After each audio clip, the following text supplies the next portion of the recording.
नमस्कार दोस्तों, जय हिंद, जय श्री राम। मैं ललित पुनेरा एक और बात के YouTube चैनल पर आपका स्वागत है। कैसे हैं आप लोग? अच्छे होंगे, बढ़िया बात है। दोस्तों, आज की वीडियो में हम चर्चा करने जा रहे हैं मणिपुर के बारे में। हमारे भारतवर्ष का एक पूर्वोत्तर राज्य है, छोटा सा राज्य है मणिपुर। वहाँ पर अभी कुछ दिनों से बड़े पैमाने पर हिंसा की घटनाएं हो रही हैं और उपद्रव हो रहे हैं। क्षेत्र में काफ़ी तनाव फैला हुआ है और भारत सरकार ने स्थानीय पुलिस की मदद के लिए वहाँ पर कानून व्यवस्था बनाने के लिए सेना और आसाम राइफल की यूनिटों को, बटालियनों को डिप्लॉय किया है, तैनात किया है। फिलहाल स्थिति नियंत्रण में है, वार्ता चल रही है। आज हम इसी बात पर चर्चा करने जा रहे हैं कि मणिपुर में हिंसा हो क्यों रही है, क्या उसके मुख्य कारण हैं और इन समस्याओं को निस्तारण करने के लिए राज्य सरकार और केंद्र सरकार द्वारा क्या प्रयास किए जा रहे हैं। इन्हीं बातों पर चर्चा करेंगे। जैसे मैंने बताया दोस्तों कि मणिपुर हमारे पूर्वोत्तर भारत का एक छोटा सा राज्य है। वहाँ पर मुख्यतः दो समुदाय के लोग रहते हैं। एक तो मैतेई समुदाय के लोग रहते हैं और एक कुकी समुदाय के लोग रहते हैं, और उनमें नागा भी हैं और अन्य जातियां भी वहाँ पर रहती हैं। मणिपुर की भौगोलिक स्थिति है कि इसका 10 से 15% का हिस्सा मैदानी क्षेत्र है, जो इम्फाल घाटी के आसपास का इलाका है, जहाँ पर मैतेई समुदाय के लोग निवास करते हैं और इनकी जनसंख्या लगभग 60% है मणिपुर में। और जो कुकी समुदाय है दूसरा, वो शेष मणिपुर के लगभग 80 से 85% जो पहाड़ी इलाका है, पहाड़ी क्षेत्र है, उस पर कुकी और नागा और अन्य जनजातियां निवास करती हैं, प्रवास करती हैं। तो इनके अपने अपने हितों के लिए समय समय पर आवाज़ें उठाते रहते हैं, अपनी मांगों को रखते रहते हैं और उनका समय पर निदान या समाधान नहीं होने से उनकी परेशानियां सॉल्व नहीं होने से उनके द्वारा ये उग्र प्रदर्शन और हिंसा आदि जैसे घटनाओं को अंजाम दिया जाता है। इनके 3 मुख्य कारण जो मेरी समझ में आए, समाचार पत्रों पर जो खबरें आ रही हैं और जो टीवी चैनलों पर जो प्रसारित हो रही हैं न्यूज़ें, उनसे सबसे अहम बात ये है कि जो मैतेई समुदाय के लोग हैं, इनके द्वारा पूर्व में मणिपुर हाई कोर्ट में एक याचिका दायर की गई थी कि इन्हें भी एसटी का दर्जा दिया जाए। तो उस पर हाई कोर्ट ने राज्य सरकार से रिपोर्ट मांगी होगी। तो उसमें एक तो कुकी समुदाय इसका विरोध कर रहे हैं। एक तो इनकी मैती समुदाय की पहले ही जनसंख्या 60% है और इनकी लगभग 40% है कुकी, नागा और अन्य समुदाय जो है। और ये मणिपुर इम्फाल घाटी के मैदानी क्षेत्रों में निवास करते हैं मैती समुदाय के लोग, और कुकी और नागा समुदाय के लोग मोस्ट प्रोबेबली ये ऊपर पहाड़ी क्षेत्रों में और जंगल के क्षेत्रों में निवास करते हैं। तो ये जो मुख्य 4 चीज़ें सामने निकल कर आई हैं, उनमें पहला तो ये है कि कुकी और नागा समुदाय और अन्य जनजातियां नहीं चाहती कि मैतेई समुदाय को एसटी की श्रेणी में सूचीबद्ध किया जाए, क्योंकि ये उनके हितों को नुकसान पहुंचाता है।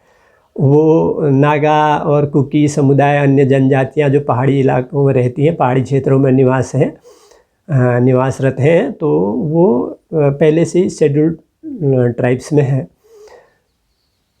तो इनको भी अगर शेड्यूल्ड ट्राइब्स घोषित किया जाता है तो उनके हितों को स्वाभाविक है कि नुकसान पहुंचेगा ही, एक बात।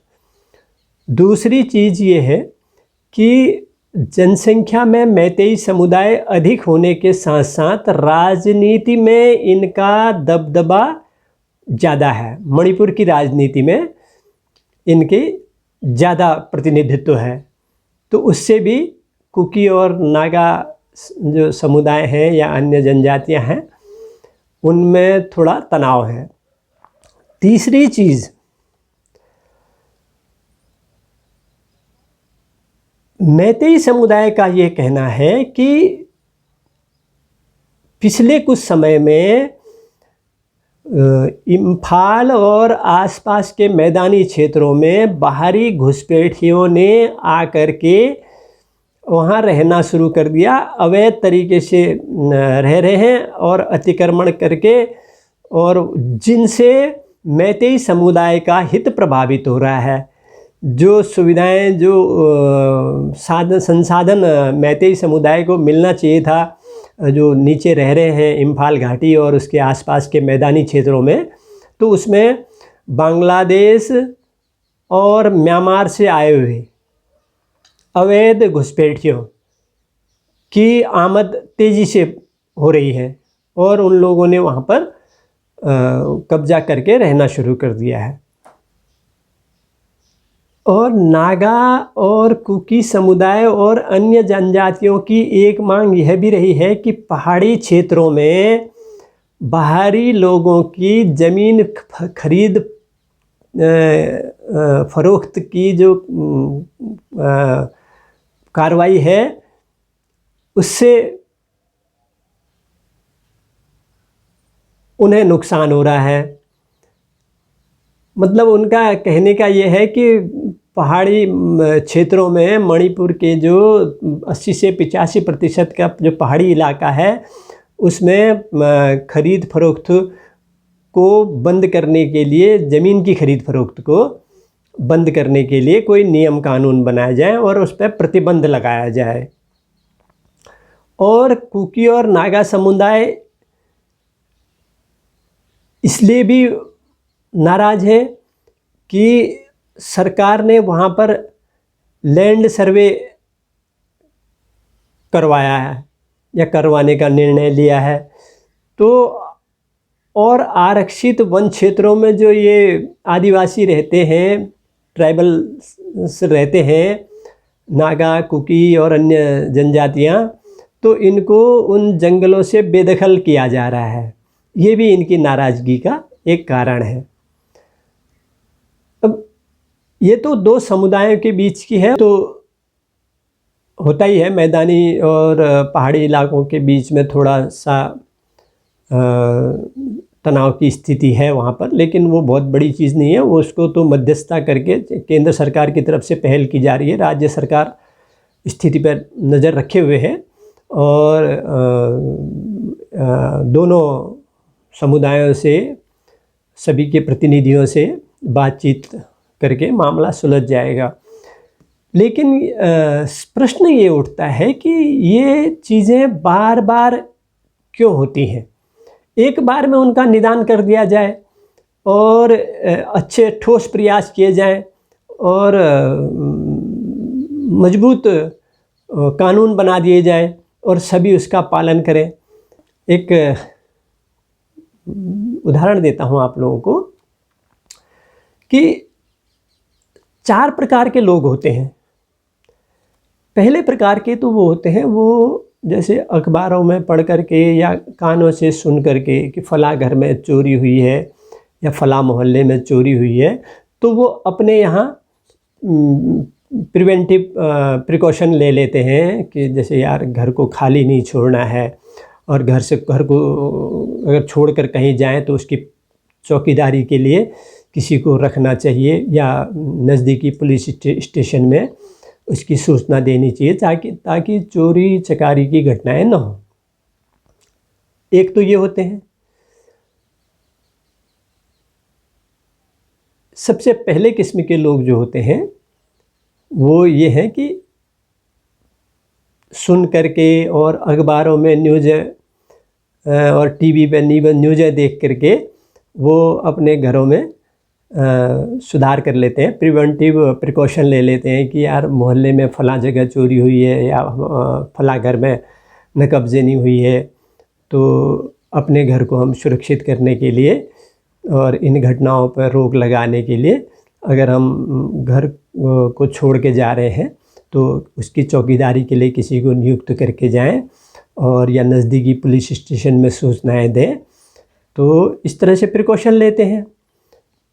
दूसरे किस्म के लोग होते हैं कि वो दूसरे के यहाँ होता देखते हैं तो अपने यहाँ सुधार ले लेते हैं। कैसे कहीं हो रही हो, अगल बगल ऐसी घटनाएं हो रही हो और वो देख रहे हो तो अपना सुरक्षा, अपने घर की सुरक्षा के उपाय कर लेते हैं। तीसरा एक समुदाय होता है, जब तक उनके घर पे घटना न घटे तब तक वो सुधार नहीं करते हैं। कहने का तात्पर्य जब उनके घर में घटना घटती है उसके बाद वो प्रिकॉशन लेना शुरू करते हैं कि दोबारा ना हो।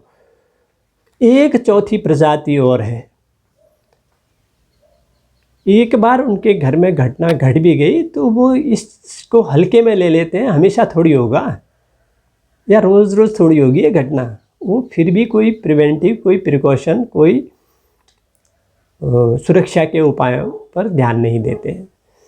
तो मेरा कहने का तात्पर्य ये है कि ये आज से नहीं हो रही है, ये उत्तर पूर्व भारत में, कभी नागालैंड में, कभी आसाम में, कभी त्रिपुरा में, कभी मिज़ोरम में ये होते रहती हैं। तो इनका स्थायी समाधान करना चाहिए। ये नहीं कि टाइम बिंग थोड़े समय के लिए कोई वो कर दो। उसमें आग को अगर पूरी तरह नहीं बुझाया गया तो उसमें जो भी थोड़ा बहुत अंदर कुछ सुलगता एक दिन वो फिर विकराल आग का रूप ले लेता है। तो इसके लिए सरकारों को, केंद्र सरकार को और राज्य सरकार को, दोनों को ही ठोस पहल करनी चाहिए। इसके सभी पक्षों का मत रख करके और सभी के हित की एक SOP बना करके और इन समस्याओं का निस्तारण करना चाहिए।